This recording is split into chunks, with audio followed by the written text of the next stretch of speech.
Hi, everybody.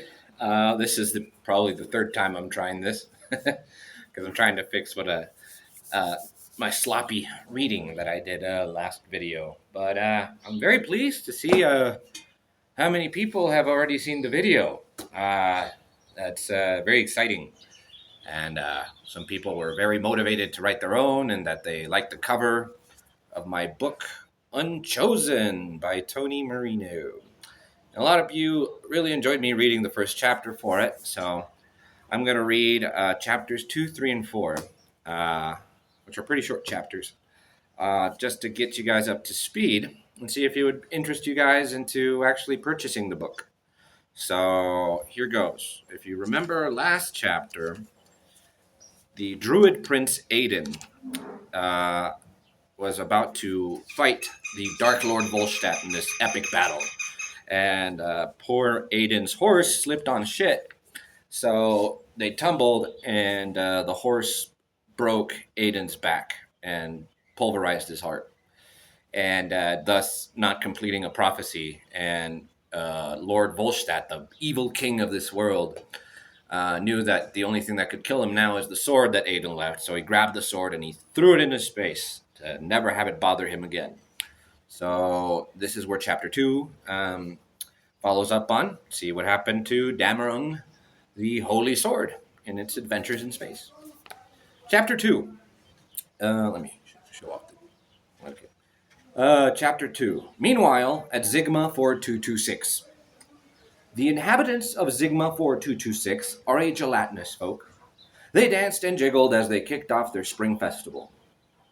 Said annual tradition was brought to an abrupt stop when a certain space-exiled sword crash-landed in the middle of its capital, right on top of their illustrious leader, President Philiquil, destroying with him the once great city of Goma 5.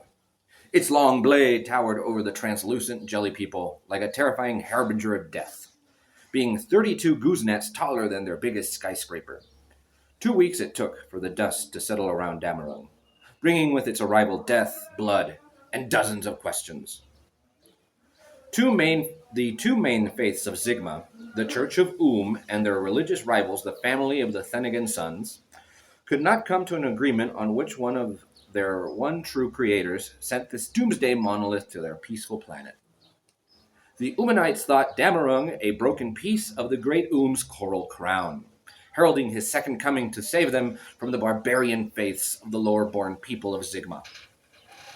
But these Thenigans believed it to be an omen for the Great Swallowing, in which the three suns melded together and ate every last jelly person on the planet, bringing on a new age with the pious and humble, where the pious and humble will evaporate and become one with Thanag, becoming lubricant for his great mating with the mother of creation, thus birthing forth Sigma 4227.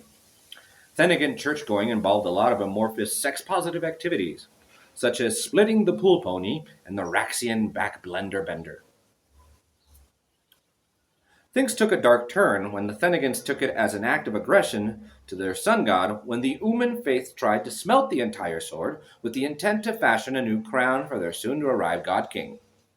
Assumptions made, mistakes perpetrated, and a few dozen political assassinations gave forth to a 2 millennia-spanning holy war coined amongst the Sigma archivists as the Sun-Crowned War.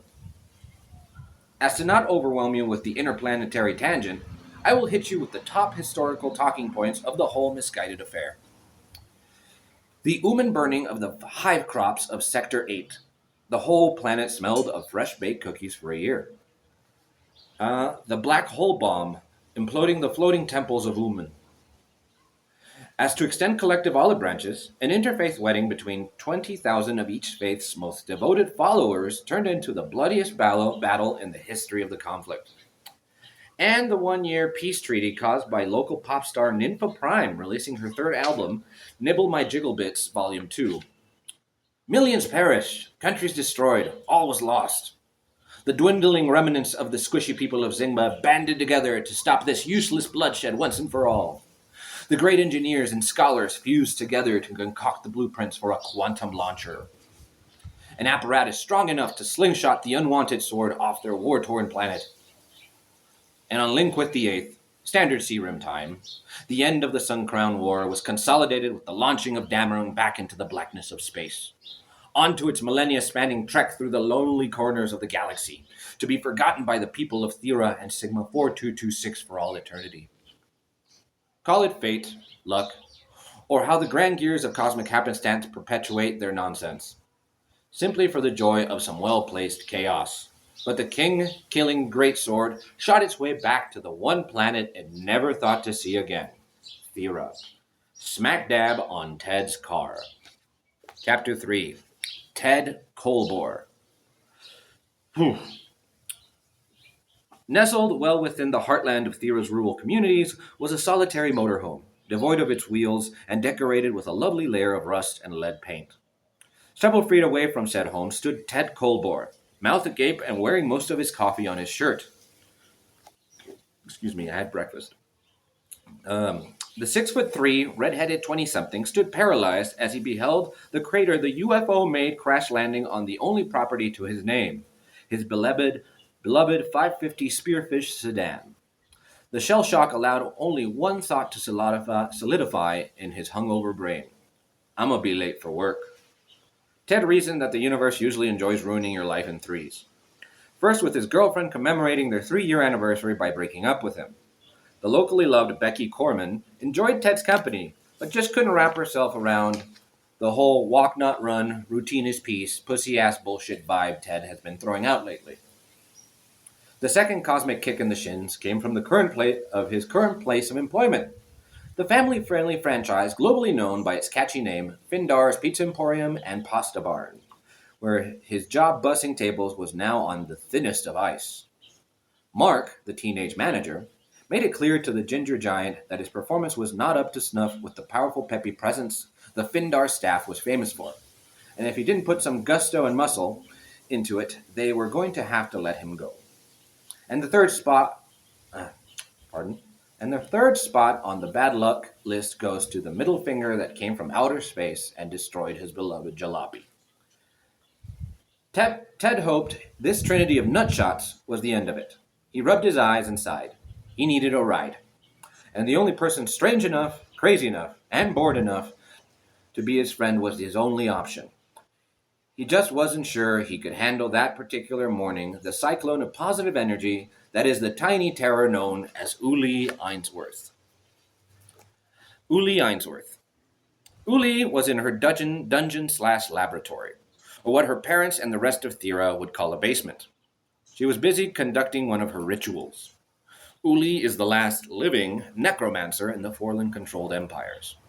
20 years old, 5 feet tall, whiter than a bleached albino dove, and dressing like a goth punk princess that also secretly wants a heart-covered pink unicorn for her birthday. The embodiment of contrast, thanks to the fact that she dabbles in the long-dead magic of undead manipulation, but also having the necessity to inject maximum sunshine into everyone she comes into contact with, whether they like it or not. And next in line, about to endure her positivity, was a dead squirrel she picked up from the service road near her house. The woodland creature was splayed out with a circle made of within a circle made of chalk, her father's hobby table serving as the altar. The poor little fellow still had the tire marks tattooed on his torso. She opened a raggedy notebook titled Uli's Unholy Grimoire of Power, jotted on its titled Uli's Unholy Grimoire of Power, jotted on its sticker-drowned cover. Flashcards and doodles filled every page of her homemade spellbook. All of it the results of Uli's many years researching magic, which I remind you has been rendered illegal. She pricked her thumb with a replica of a ceremonial knife she got from her crazy Aunt Ogan, dropped a bit of blood into the mouth of the fluffy-tailed roadkill, and dropped a bit of blood into the mouth of the fluffy-tailed roadkill. Purple wisps of luminous energy twirled around the squirrel. Uli had done this ritual dozens of times, mostly with the recently poisoned household roaches, all of them surviving no more than 10 seconds before they exploded. Since discovered, her necromantic powers could only muster up enough mojo to reanimate the most minuscule of critters, but the air that morning felt thick with energy, like a house full of muted televisions You can't hear anything, but you can feel them radiating all around you. By the words and ways of the land of the dead, the umbral Mog, I bind your soul to mine. Your life is now an extension of my own. Rise forth and curse the floor you walk on, for your life is an affront to the laws of man and God and gods. I claim the key, and the key's name is Umbra Cintaros. Purple wind manifested, shooting into every orifice the squirrel had. Bones cracked into place, oxygen pumped into its tiny rotten lungs. Putrid, corrosive bile shot out its snout, landing on landing on Papa's favorite workbench. The caustic acid boring holes into the iron oak table. Bat wings, much too small for any level of flight, sprouted from his back. To make his demonic visage complete, two horns popped up between his ears. Dead black eyes glowed with living intent. He has risen! The little guy ran around the basement with the reanimated delight only the recently revived will ever enjoy. Who am I? What am I?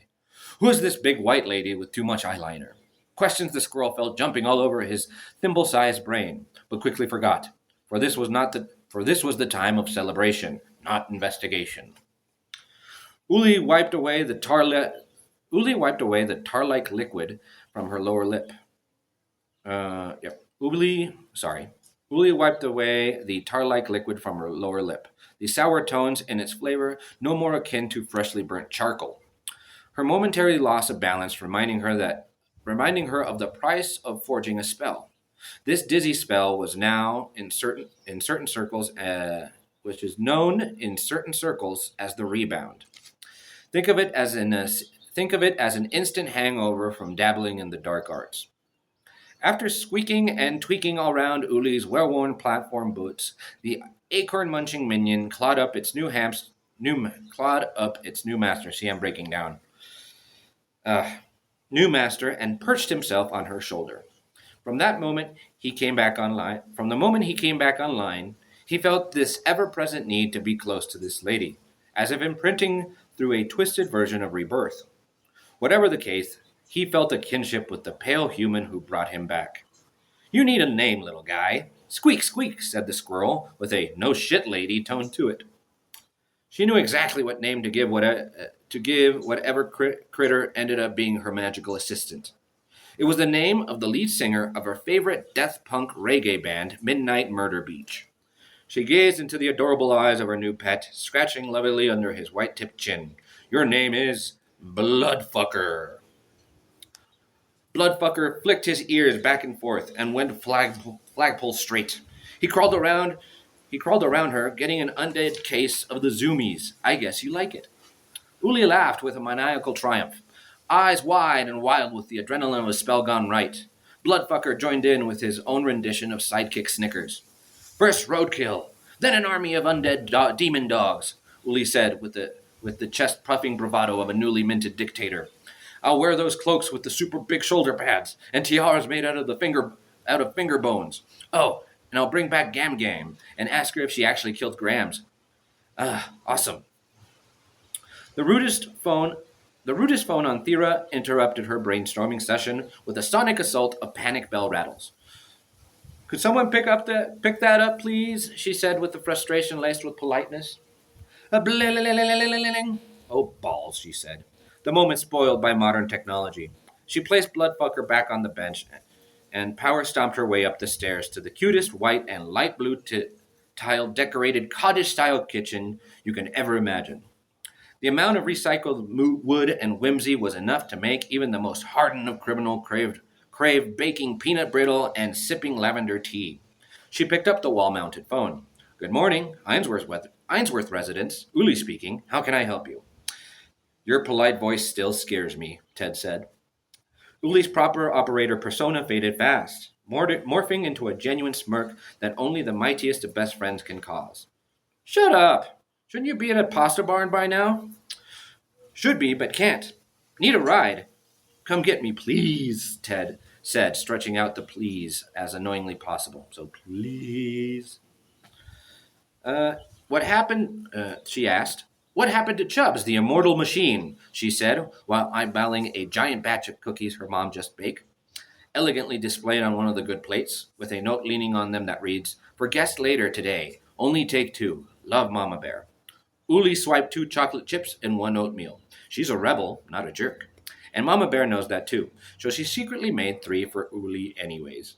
She asked her cautious compadre what had happened to Ted's noble steed.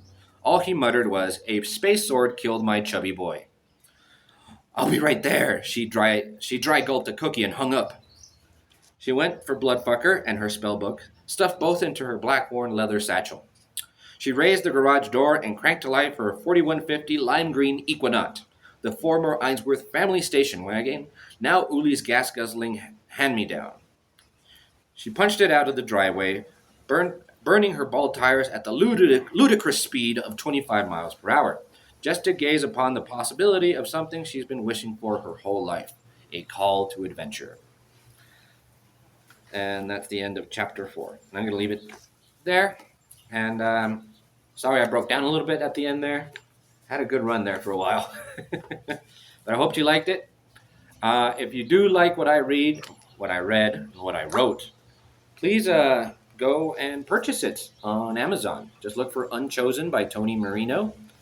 You can either get it on Kindle Unlimited for like $4, I think, or for free with that 1 month free trial they have, or you can purchase this paperback for $11.99.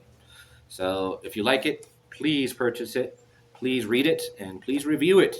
The more reviews I get up online, the better my book does. So please get those reviews going, even if you just like the cover art, or even if you just liked the drawing of me in the back. But just please. And thank you for the ones who already saw the first video. I hope you like this one. And bye.